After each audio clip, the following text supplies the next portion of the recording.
First impressions are important, be it the way you express yourself, weave yourself through conversation, and write pretentious openings for a YouTube video. First impressions shape the way we interact with people and media alike. For example, various opinions mocking the way authors title their light novels hide the nugget of truth that we do judge book by its cover, and no popular idiom will shield a consumer, an author, and a work from that innate bias. Isekais are absolutely not an exception to this rule, but I would argue that they do set up a different expectation than other genres of fiction. I might sound like I'm talking from another world, but just hold up before you wish that this video should isekai into a more exciting one, and hear me out. I mentioned that isekai are different breed, so let's back up a bit, before we start talking about what isekai do stand out, and focus on how anime and manga leave a first impression. You need a hook, a captain to steer and guide your audience in what to expect. A strong one will keep the audience invested even if the story never reaches that peak of the first episode, and weak one can bury an excellent work, to be left to obscurity. It can be hard to captivate your audience in 30 minutes, so some shows have 1 to 2 hour specials, the cowards, basically giving you the 3-episode rule in the first episode. That's cheating. Do note that this does not mean that the strong hook has to be well written. You can just throw some edge and shock your viewers and ride on that high for your entire existence. I'm willing to ruffle some feathers, so let's look at the shocking opening that leads to a mid-story afterwards. Oh yeah, it's Goblin slaying time.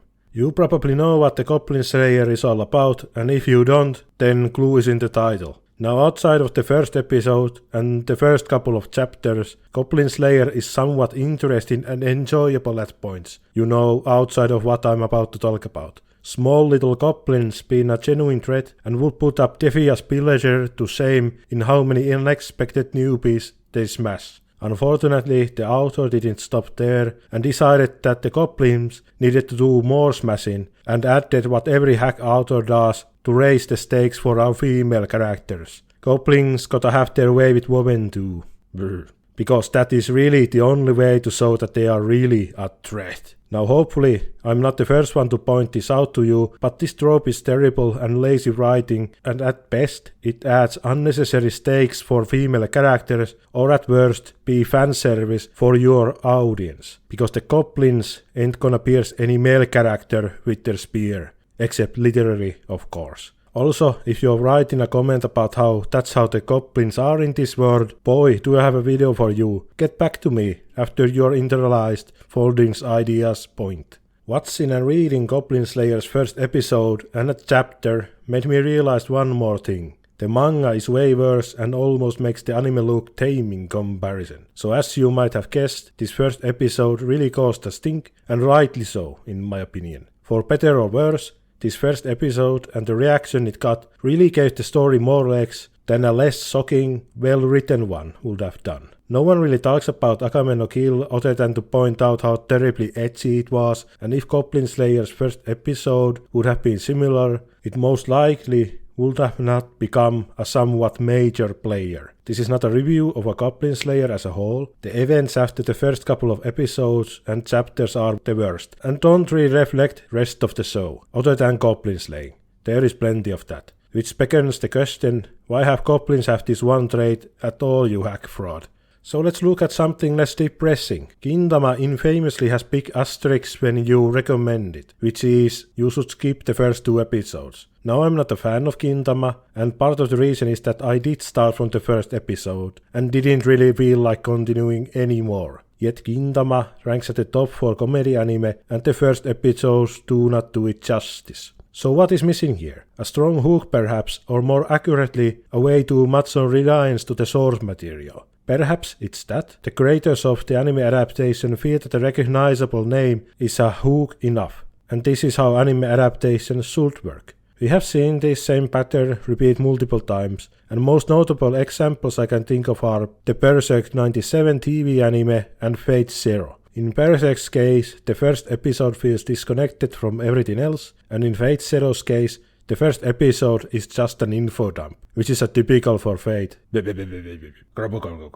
These shows are lucky though, but what about some manga and anime originals that really died after leaving a bad first impression? True to be told, I can't name you any examples, but my ignorance doesn't prove my theory. That would be way too convenient for me. Tell all about your favorite underrated anime and manga that got tripped at the starting line in the comments. You also probably have ton of examples of anime and manga with strong opening arc that sits the bed right after. But how does this lead back to Isekai? What's so different about them? A strong first impression when it comes to anime is usually a call to action and introduction to your setting. Think about the shonen big three, Naruto, Bleach and One Piece. They're all action shonen, and the first episode tells our character's motivation and introduces a gimmick or a call to action that is unique to each one. Isekai definitely have that as well, but the gimmick, so to speak, is always the same. You are just waiting for that track to hit the protagonist to really start the show. There are no surprises. The protagonist will go to another world or come back from one, and that world is more often than not a medieval fantasy one. So I did some digging for Isekai with community consensus of this Isekai has terrible first episode, but it's good right after, and this Isekai has amazing first episode, but then it gets terrible. Do note that these are at least somewhat popular, because no one will mention an Isekai that never took off, and I doubt I sank in cum and woke up as a sink in another world had problems with only the first episode, and not the whole season. Let's see if we can find some common threads among these Isekai, and find out what makes a good first impression in Isekai. I try to add more on the shows that I'm already familiar with, but I also deliberately chose some Isekai that I haven't seen, and I hope my conclusion at the end just doesn't boil down to just write better, Lamau.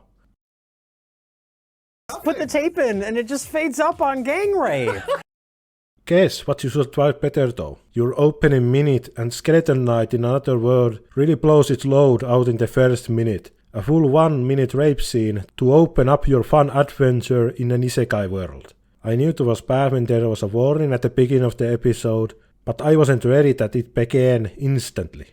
Even Goblin Slayer eased you in, and when I'm comparing your anime unfavorably how Goblin Slayer depicted sexual assault, you know you're in a bad time. I was actually familiar with Skeleton Knight before booting up the first episode, and I checked the manga, and yeah, it is the first page of the manga as well. And to be fair to the manga in this context, it's only 3 pages, while anime lingers around the scene for whole 3 minutes. Oh yeah, there are extra 2 minutes in the middle of the first episode, so Ark can ponder if it's okay for him to stop the scene in question. What a great way to open the wacky adventures of Skeleton Man in this fantasy world. The opening is an absolutely banger. Why not open with that and cut that shit out? And focus on the whimsical skeleton out-of-body experience for Ark. Like I said, I was somewhat familiar with the show, and man, you didn't need this opening. It doesn't do justice for the rest of the show, and anyone who tries to recommend the show will have nasty glares thrown at them. Now if you're familiar with any Isekai or dark fantasy, then you probably rolled your eyes and went, oh yeah, it happens with any hack writer. Then hold your horses, because how do you keep people around if you have rape in the opening act? Eminence in Shadow has the answer, and it's twist on the edge.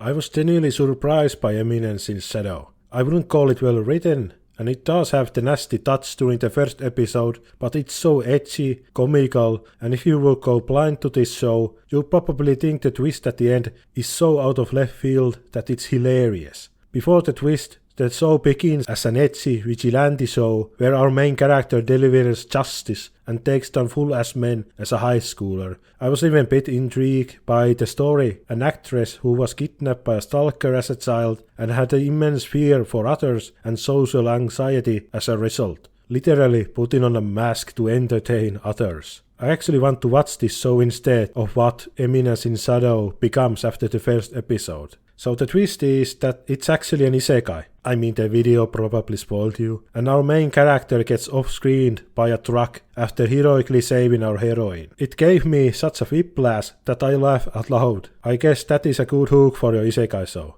hide the fact that it is an isekai and make your audience invested for a completely different story. But what would be an example of a twist in isekai opening episode? Perhaps our last consensus bad first episode has the answer, and that is the opening episode of Re:Zero. Oh yeah, I saw Re:Zero mentioned as a consensus bad first episode, and in couple of mentioned in good first episode ones, to be fair. I was mostly surprised, but when I watched the first 1 hour episode, I could see why. Re:Zero does the cowards move, and has the first episode be hour long, and in this case, it just adds unnecessary padding to the episode. I like the opening, middle, and the end. Go figure. Opening especially leaves it a bit ambiguous if Subaru actually died before getting transported, but by the end of this episode, that would have been just another tally for his death list. I guess if you didn't know how Subaru's power works, after he dies in this new world, he can rewind himself to a specific save point, and he will carry all his knowledge with him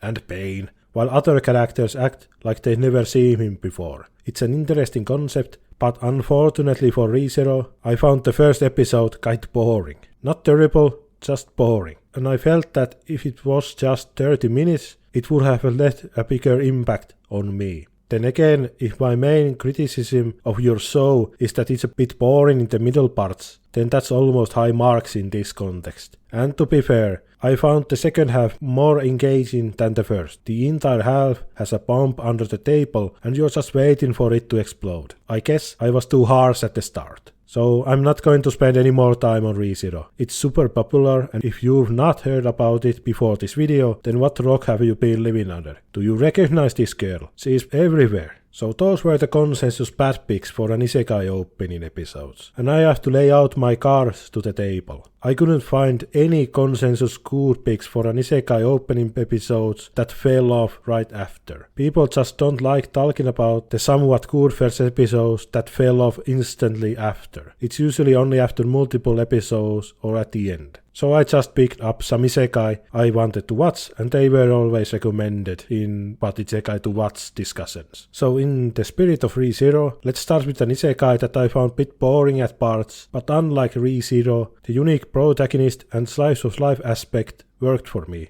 And let's start out with the ascendance of a bookworm. Bookworm is a bit different compared to other shows mentioned. And the first one is the fact that the show has a female protagonist, and the fact that the target audience is shoujo. The overall feel of the episode is very relaxed. Mine is a very young, frail bookworm who has an unhealthy obsession over books, which is implied to have killed her in previous life. The episode is a bit of a slow start and boring at parts, but it also does a couple of clever things. First of all, it toys with the fact that mine can't actually understand the language, which gets resolved right away, but don't think about it. And that this fantasy world is time before the printing press, so books are a luxury. Bit of a low stakes pickle for our protagonist, but that's what I loved about it. Mine has no special superpower and is, well, trapped in a child's frail body. It reminds me a lot of the first Mistborn novel, The Final Empire, where there are scenes that are overplayed trope for fiction written for women, such as all the Grand Ball chapters within, that critics familiar with these tropes pointed out. But when I,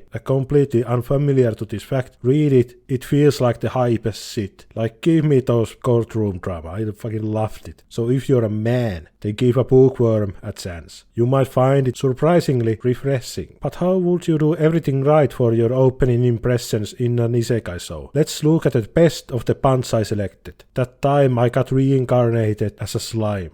Slime isekai has it all.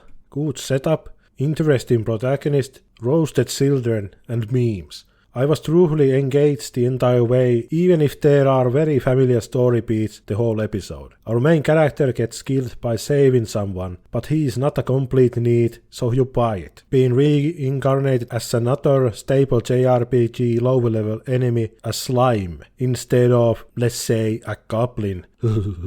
Even the way that our announcer blurts out these skills for Satoru is so over the top and flashy that I wrote it as a nitpick, but now that I think about it, I kinda love them. All the scene transitions as well are so full of junk and noise in the background that it's hard to take seriously in a good way. I have a hard time adding more because I feel that I would spoil a couple of good jokes in this episode, so go watch it for yourself. It's very entertaining and I have nothing bad to say about the opening episode. Of that time I got reincarnated as a slime. So what did we learn? Let's wrap this up and list all the things that make an Isekai opening episode stand out, both positives and negatives. I can say without a doubt that don't open up your fantasy Isekai or even dark fantasy in general with a sexual assault scene. You're not going to do it justice. You're a hack writer who read Berserk once and went, oh yeah, I can do that too. I'm Mechi as well. Even Berserk has that problem. And you're definitely going to do it even worse than the most egregious examples in Berserk. Another thing to avoid is info dumps. Don't open up with lore and whatnot because people will tune it out. Just ease us into your world. There is no rush to get everything out for the viewer. They won't remember it anyway. You should also think about the hook other than the Isekai part. The market is so oversaturated, and even if you write an above average adventure story, people will just dismiss it as another fantasy romp with tacked on Isekai part. Or just trick people into watching your show before you reveal it to be an Isekai. That also works. But if you don't do anything else, then at least make it unique. Something so simple as not focusing on slaying monsters and questing for glory can breathe life to your Isekai. If all else fails, then just write better, Lamao. Thank you for watching and I hope to see you next time. We might talk about a boy or a mute girl. Don't know yet. Take care.